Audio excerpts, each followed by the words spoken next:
김은희답 채널을 구독하고 좋아요를 누르시면 더 많은 역사 이야기를 만나보실 수 있습니다. 1457년 가을, 영월의 산자락에 서늘한 바람이 불어왔습니다. 태백산맥 깊숙한 이곳은 원래 평범한 산골 마을이었는데요. 이제는 조선 왕조 역사상 가장 어린 임금의 유배지가 되어버렸습니다. 불과 17살의 단종이 숙부 수양대군에게 왕위를 빼앗기고 이곳으로 쫓겨난 지 벌써 2년이 흘렀거든요. 영월관하 뒤편 초가집에서 단종은 하루하루를 견뎌내고 있었습니다. 한때 경복궁 근정전에서 신하들의 절을 받던 그 손은 이제 나무를 깎고 글을 쓰는 일상으로 채워졌죠. 하지만 마을 사람들의 눈에는 여전히 두려움이 서려 있었습니다. 폐위된 임금이라지만 그 혈통만으로도 언제든 복위의 명분이 될 수 있었거든요. 서울에서는 세조의 왕권 강화 작업이 한창이었습니다. 집현전을 폐지하고 반대 세력을 숙청하며 권력을 공고히 다져가는 중이었죠. 그런데 영월에 살아있는 단종은 여전히 불안 요소였습니다. 세조의 측근들은 수시로 저 아이가 살아있는 한민심이 흔들릴 것이라며 압박을 가했고 이런 분위기는 곧 영월까지 전해졌습니다. 마을 이장 박중림은 매일 밤 잠을 이루지 못했습니다. 조정에서 내려오는 밀서들은 점점 더 위협적인 내용을 담고 있었거든요. 단종을 감시하라. 혹시라도 의심스러운 움직임이 있으면 즉시 보고하라는 지시가 계속 이어졌습니다. 마을 사람들 사이에서도 서로를 의심하는 분위기가 조성되기 시작했죠. 어느 날 저녁 한양에서 온 관리 한 명이 영월 관하에 나타났습니다. 그는 현지 관원들을 불러 모으고 단종에 대한 새로운 지시를 전달했는데요. 임금께서는 더 이상 관대하게 두고 보실 수 없다고 하신다며 의미심장한 말을 남겼습니다. 이 소식은 곧 마을 전체로 퍼져나갔고 사람들은 불길한 예감에 휩싸였습니다. 단종 주변을 지키던 몇몇 충신들도 긴장감을 감출 수 없었습니다. 성삼문의 제자였던 박팽년의 동생 박중소는 형의 처형 소식을 들은 후 더욱 조심스러워졌고 어린 왕을 모시던 내관들도 하루하루가 위태로운 줄타기 같다고 토로했습니다. 영월의 하늘은 점점 더 어두워지고 있었습니다. 이때 영월 땅에는 단종의 운명을 좌우할 핵심 인물들이 자리하고 있었습니다. 그중 가장 중요한 존재는 바로 금부도사 왕방연이었는데요. 그는 세조로부터 직접 임명받아 단종을 감시하는 임무를 맡고 있었습니다. 하지만 왕방연의 마음속에는 복잡한 감정이 교차하고 있었죠. 왕방연은 원래 성삼문과 같은 집현전 출신이었습니다. 어린 시절부터 함께 학문을 익혔던 동료들이 하나둘 세조에 의해 처형당하는 모습을 지켜봐야 했거든요. 그는 생존을 위해 세조 편에 섰지만 양심의 가책을 떨칠 수 없었습니다. 이 아이를 죽이라는 것인가라며 홀로 중얼거리는 모습이 자주 목격되었죠. 영월 현감 박경도 마찬가지로 깊은 고민에 빠져 있었습니다. 그는 지방관으로서 조정의 명령에 따라야 했지만 동시에 어린 단종을 보호해야 한다는 도덕적 의무감도 느끼고 있었는데요. 특히 단종이 매일 아침 산책을 나갈 때마다 저 아이가 과연 죄인인가라는 의문이 들었다고 합니다. 단종 주변에는 여전히 그를 따르는 몇몇 충신들이 남아 있었습니다. 그중 엄흥도라는 인물이 있었는데 그는 원래 단종의 스승이었던 김종서의 문화생이었습니다. 엄흥도는 밤마다 단종을 찾아가 전하, 신이 반드시 지켜내겠습니다라며 충성을 맹세했지만 현실적으로 할 수 있는 일은 거의 없었죠. 이들과 대조적으로 완전히 다른 길을 선택한 인물도 있었습니다. 바로 영월 지역 토우 출신인 이징옥이었는데요. 그는 세조 정권의 빌부터 자신의 지위를 높이려 했습니다. 이징옥은 수시로 한양으로 밀서를 보내며 단종의 일거수일투족을 보고했고 폐주를 제거해야 나라가 안정된다며 노골적으로 주장하기도 했습니다. 마을 사람들 사이에서도 균열이 생기기 시작했습니다. 대부분은 단종을 동정했지만 일부는 자신의 안전을 위해 거리를 두려 했거든요. 특히 이장박중님은 매일 밤 어떻게 해야 하나라며 고민에 잠겨 있었습니다. 한편으로는 어린 임금이 불쌍했지만 다른 한편으로는 마을 전체가 위험해질 수 있다는 두려움도 컸죠. 이렇게 영월 땅에는 충절과 배신, 양심과 생존 사이에서 갈등하는 다양한 인물들이 존재했습니다. 그들 각자는 자신만의 선택을 해야 하는 기로에 서 있었고 그 선택이 곧 단종의 운명을 결정하게 될 것이었습니다. 과연 이들 중 누가 마지막까지 왕을 지키려 했을까요? 그리고 누가 결정적인 순간에 등을 돌렸을까요? 1457년 가을, 영월에 서슬 퍼런 칙명이 도착했습니다. 세조의 친필로 작성된 밀서 한 통이 왕방연의 손에 들려왔는데 그 내용은 지금까지와는 차원이 다른 것이었죠. 노산군의 모든 접촉을 차단하라. 그 누구도 만나게 해서는 안 된다라는 구절이 적혀 있었습니다. 여기서 노산군이란 단종을 가리키는 격화된 호칭이었는데요. 이미 왕이 아닌 죄인으로 취급하겠다는 의지가 드러난 것입니다. 왕방연은 떨리는 손으로 밀서를 다시 읽어봤습니다. 특히 충신들의 접근을 완전히 차단하고 보기 음모의 가능성을 원천 봉쇄하라는 내용까지 있었거든요. 이는 단순한 유배가 아니라 완전한 고립을 의미했습니다. 왕방연은 밤새 고민에 잠겨 있었죠. 동료였던 성삼문의 얼굴이 자꾸 떠올랐고 나는 과연 무엇을 위해 살고 있는가라며 자문해봤습니다. 다음 날 아침부터 영월 관아는 긴급체제에 돌입했습니다. 단종 주변에 배치된 내관 2명이 즉시 서울로 소환되었고 그를 시중들던 하인들도 하나둘 교체되기 시작했습니다. 현감박경은 이런 조치들을 지시하면서도 마음이 편치 않았는데요. 이 정도까지 해야 하는 것인가라며 한숨을 내쉬었습니다. 가장 큰 변화는 단종의 일상에서 나타났습니다. 그동안 자유롭게 산책을 나가던 그는 이제 관아 마당 안에서만 움직일 수 있게 되었죠. 매일 아침 책을 읽으며 시를 쓰던 그 모습을 지켜보던 마을 사람들도 더 이상 가까이 갈 수 없었습니다. 단종은 처음에는 이해할 수 없다는 표정이었지만 점차 자신에게 무슨 일이 일어나고 있는지 깨닫기 시작했습니다. 영월 마을 전체가 감시망에 휩싸였습니다. 한양에서 파견된 관리들이 곳곳에 배치되어 주민들의 일거수일투족을 감시했거든요. 이장박중님은 매일 보고서를 작성해야 했고 조금이라도 의심스러운 움직임이 있으면 즉시 신고하라는 지시를 받았습니다. 마을의 평화로운 일상은 완전히 사라졌죠. 이징옥은 이런 상황을 기회로 여겼습니다. 그는 더욱 적극적으로 밀정 역할을 자처하며 단종 주변을 맴돌았는데요. 폐주가 몰래 누구와 만났다더라, 수상한 편지를 받았다더라 하며 온갖 소문을 퍼뜨렸습니다. 심지어 없던 일도 꾸며내어 보고했을 정도였죠. 반면 엄흥도 같은 충신들은 절망적인 상황에 직면했습니다. 그는 밤중에 몰래 단종을 만나려 시도했지만 관아 주변에 배치된 경비병들 때문에 접근조차 불가능했거든요. 전하를 혼자 두어서는 안 된다며 발을 동동 구르는 그의 모습을 본 사람들은 안타까워했지만 누구도 나서지 못했습니다. 단종은 하루하루가 지날수록 더욱 외롭고 절망적인 상황으로 내몰렸습니다. 그를 돌보던 마지막 내관마저 교체된 후 이제 정말 홀로 남게 되었거든요. 17살 소년에게는 너무나 가혹한 현실이었습니다. 그는 매일 밤 하늘을 바라보며 이제 정말 끝인가라고 중얼거렸다고 합니다. 조정의 명령은 여기서 그치지 않았습니다. 며칠 후 또 다른 밀서가 도착했는데 이번에는 더욱 구체적이고 위협적인 내용이었죠. 세조는 단종 주변의 모든 인물들을 완전히 제거하라고 지시했습니다. 이는 곧 단종을 완전히 고립시켜 그 어떤 희망도 품지 못하게 하겠다는 의도였습니다. 이런 극한 상황에서 뜻밖의 인물이 흔들리기 시작했습니다.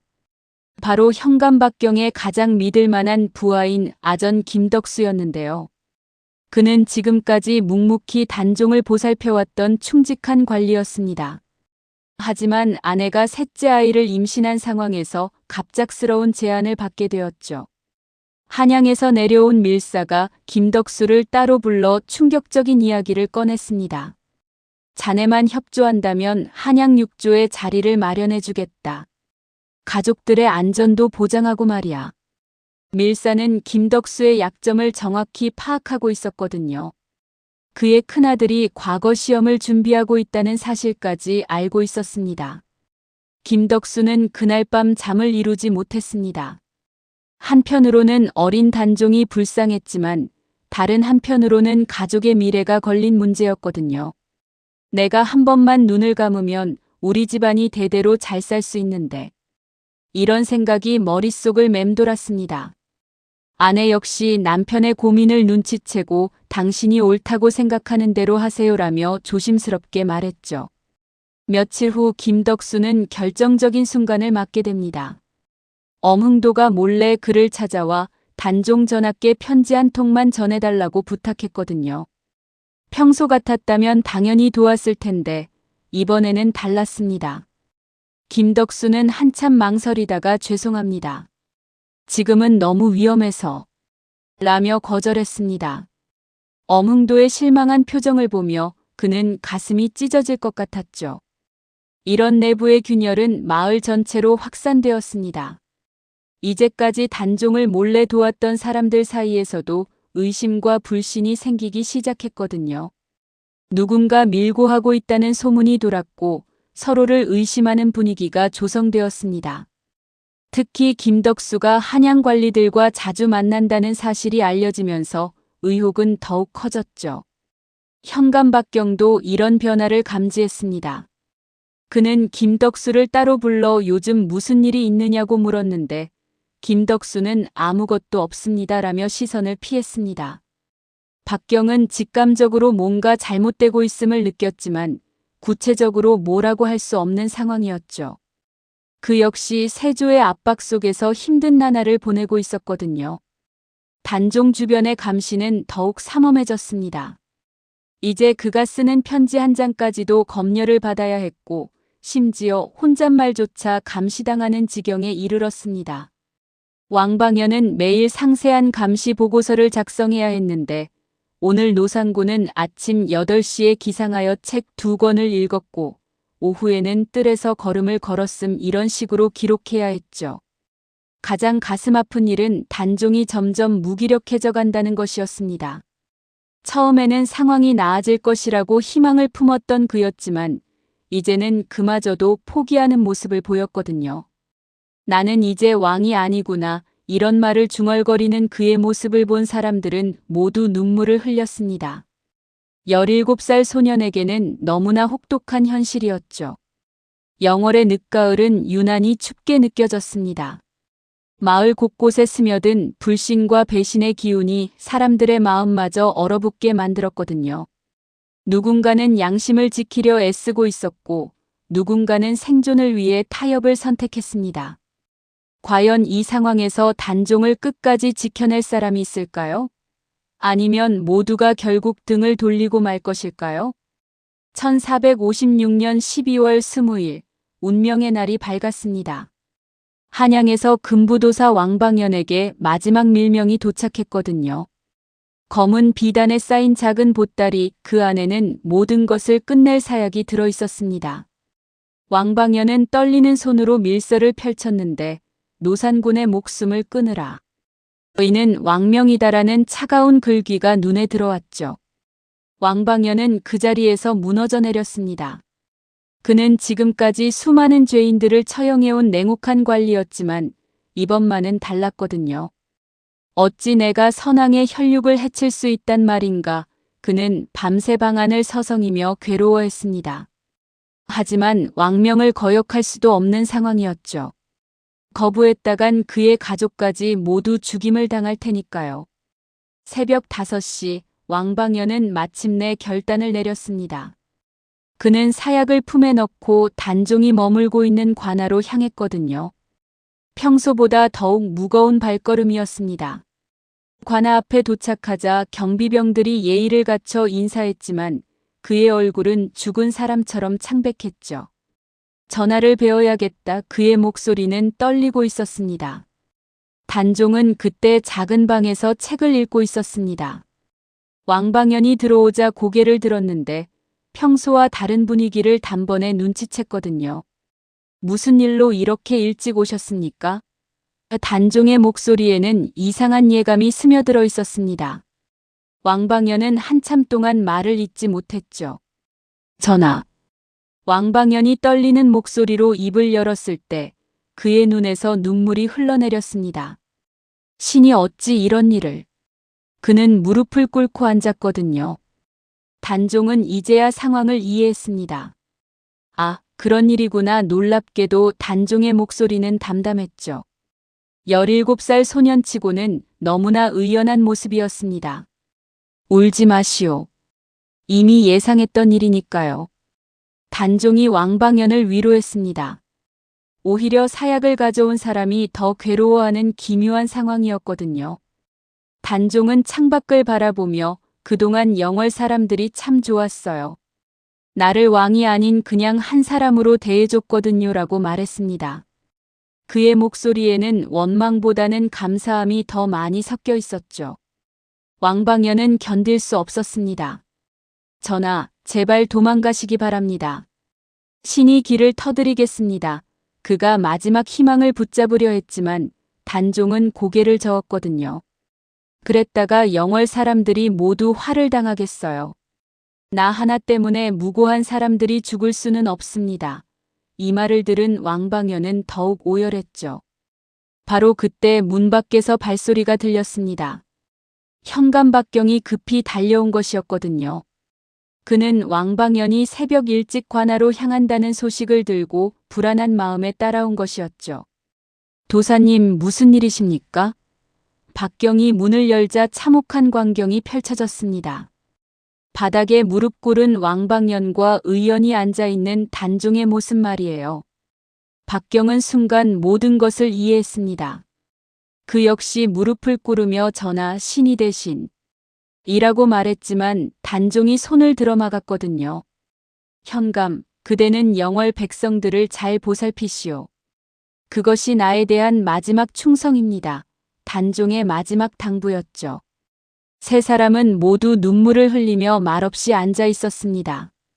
그런데 이때 예상치 못한 일이 벌어졌습니다.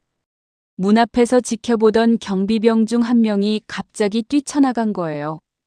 그는 평소 단종을 극진히 모시던 김춘생이라는 젊은 병사였는데 아무도 예상하지 못한 행동을 했죠.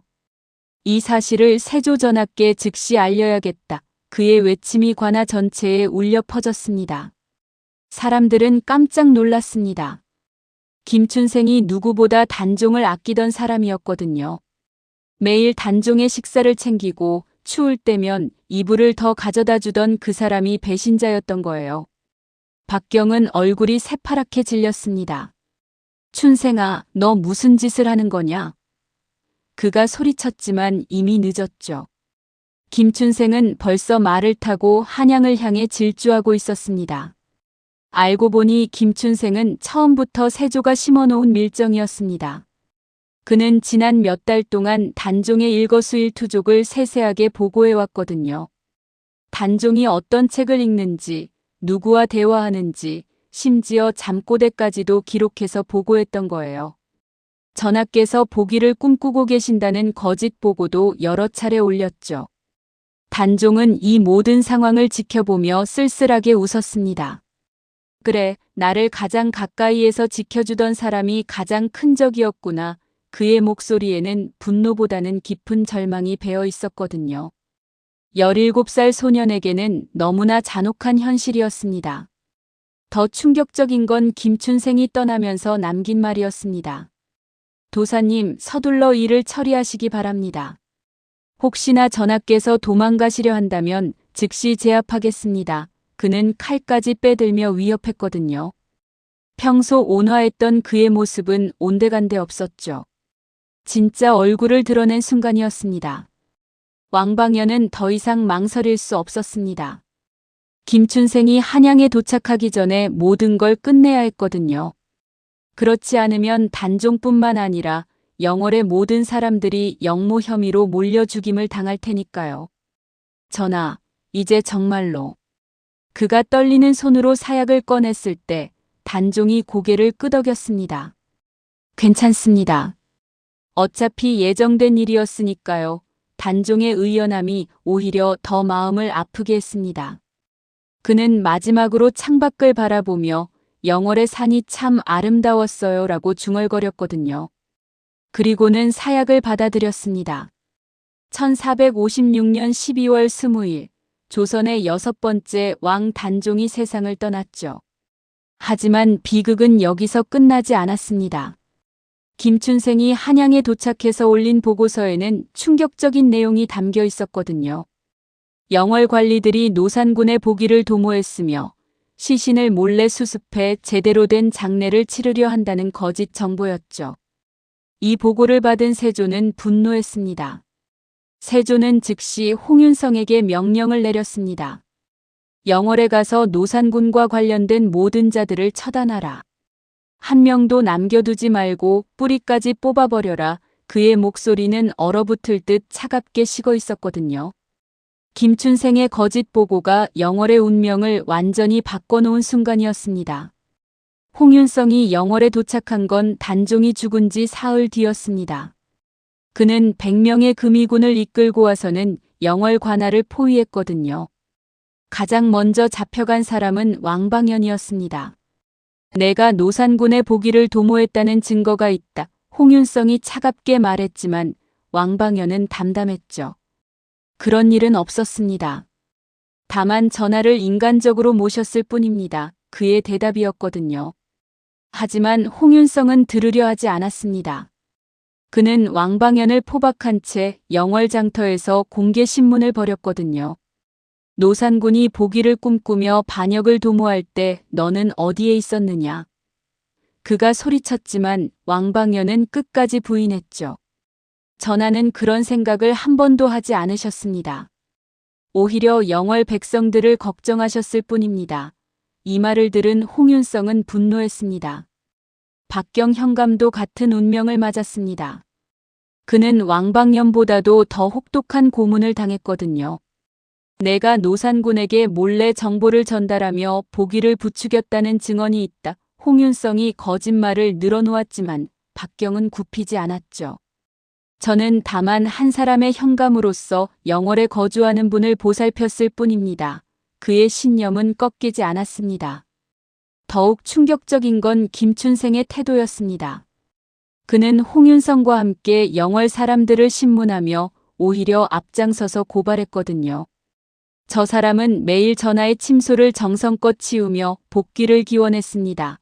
저 아이는 전하께 몰래 편지를 전달했습니다. 모두 거짓말이었지만 그의 증언은 결정적이었죠. 평소 단종을 가장 가까이에서 모셨던 사람의 말이었으니까요. 영월 백성들은 절망했습니다. 자신들이 그토록 믿었던 김춘생이 가장 악랄한 배신자였다는 사실을 깨달았거든요.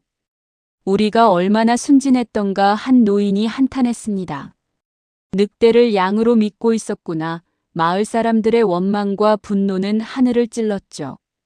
하지만 이미 돌이킬 수 없었습니다. 홍윤성의 칼날은 무차별적이었습니다. 단종과 조금이라도 가까웠던 사람들은 모두 죽임을 당했거든요. 심지어 단종에게 음식을 갖다 준 하녀들까지 영모 혐의로 처형당했습니다. 노산군의 독을 완전히 제거해야 한다 그의 명분이었지만 실제로는 무고한 사람들의 학살이었죠.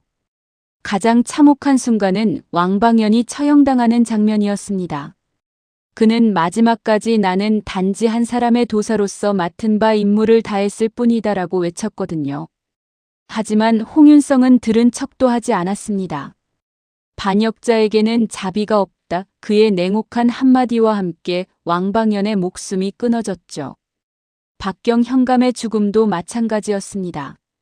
그는 죽기 직전에 영월 백성들을 부디 살려달라고 애원했지만 소용없었거든요. 홍윤성은 오히려 내가 그들을 반역에 끌어들였으니 너희가 모두 죽어야 한다며 더 많은 사람들을 죽였습니다. 영월은 순식간에 피바다가 되었죠. 며칠 만에 영월에서 죽은 사람의 수는 200명을 넘었습니다. 단종과 직접적인 관련이 있는 사람뿐만 아니라 그들과 가까웠던 가족들까지 모조리 처형당했거든요. 영모의 씨앗을 완전히 말려야 한다는 명분 아래 벌어진 대학살이었습니다. 김춘생은 이 모든 과정을 지켜보며 만족스러워했죠. 더욱 끔찍한 건 단종의 시신 처리였습니다. 홍윤성은 반역자의 시신을 제대로 묻어줄 수 없다며 영월 어딘가에 아무렇게나 버리라고 명령했거든요. 하지만 영월 사람들 중 일부가 목숨을 걸고 몰래 수습해서 정성껏 장사 지냈습니다. 그들의 마지막 충절이었죠. 이후에도 세조의 감시는 계속되었고 영월은 오랫동안 공포에 떨어야 했습니다. 단종의 죽음과 영월 학살이 끝난 후 조선 왕조는 묘한 침묵에 빠졌습니다. 세조는 자신의 왕위가 확고해졌다고 생각했지만 역설적으로 이 사건은 조선 역사에 돌이킬 수 없는 상처를 남겼거든요. 무고한 백성들까지 학살한 영월의 참극은 백성들 사이에서 은밀하게 전해지기 시작했습니다. 가장 큰 변화는 조선 왕조의 정통성에 대한 의문이었습니다. 왕방연과 박경처럼 목숨을 걸고 의를 지킨 신하들의 죽음은 많은 사람들에게 깊은 인상을 남겼거든요. 진정한 충신이 누구인가라는 질문이 조선 사회 전체에 던져진 것이죠. 세조가 아무리 왕권을 강화해도 이 질문만큼은 지울 수 없었습니다. 영월 사건은 후대 살인들에게 중요한 교훈이 되었습니다. 연산군 때 일어난 무오사화나 갑자사화에서도 비슷한 패턴이 반복됐거든요. 권력자가 자신의 정당성을 의심받을 때마다 무고한 사람들이 희생양이 되는 구조였죠. 영월의 참극은 이런 권력의 잔혹함을 보여주는 첫 번째 사례가 된 것입니다. 더욱 주목할 점은 김춘생 같은 배신자의 존재였습니다. 그는 개인적 이익을 위해 주군을 배신했지만 결국 역사 속에서 가장 치욕스러운 인물로 기록됐거든요. 반면 왕방연과 박경 같은 인물들은 비록 당시에는 역적으로 몰렸지만 시간이 지나면서 진정한 충신으로 재평가받게 되었죠. 이것이 바로 역사의 아이러니입니다. 조선 후기에 들어서면서 단종은 복이 되고 의정부영의정에 추존됐습니다. 왕방연과 박경도 신원되어 충신으로 인정받았죠. 하지만 이미 죽은 사람들에게 명예회복이 무슨 의미가 있을까요? 진정한 의미는 따로 있었습니다. 후대 사람들이 권력 앞에서 굴복하지 않는 신념의 가치를 깨달은 것이거든요. 오늘날 우리가 영월의 단종 이야기에서 배워야 할 교훈은 명확합니다. 첫째, 권력은 언제든 부패할 수 있으며 무고한 사람들을 희생양으로 삼을 수 있다는 점입니다. 둘째, 개인의 이익을 위해 양심을 저버리는 순간 역사의 죄인이 된다는 사실이죠. 셋째, 비록 당장은 인정받지 못해도 옳은 일을 하는 사람들이 결국 역사에 남는다는 진리입니다. 김춘생은 당시에는 출세했지만 500년이 지난 지금까지도 배신자의 대명사가 되었거든요. 반면 왕방연과 박경은 비참하게 죽었지만 충신의 상징이 되었습니다. 권력에 굴복하지 않고 신념을 지킨 사람들이 결국 승리하는 것이 역사의 법칙이라는 걸 보여주는 대표적 사례죠. 영월의 비극은 끝났지만 그들이 남긴 정신은 지금도 우리 곁에 살아 있습니다.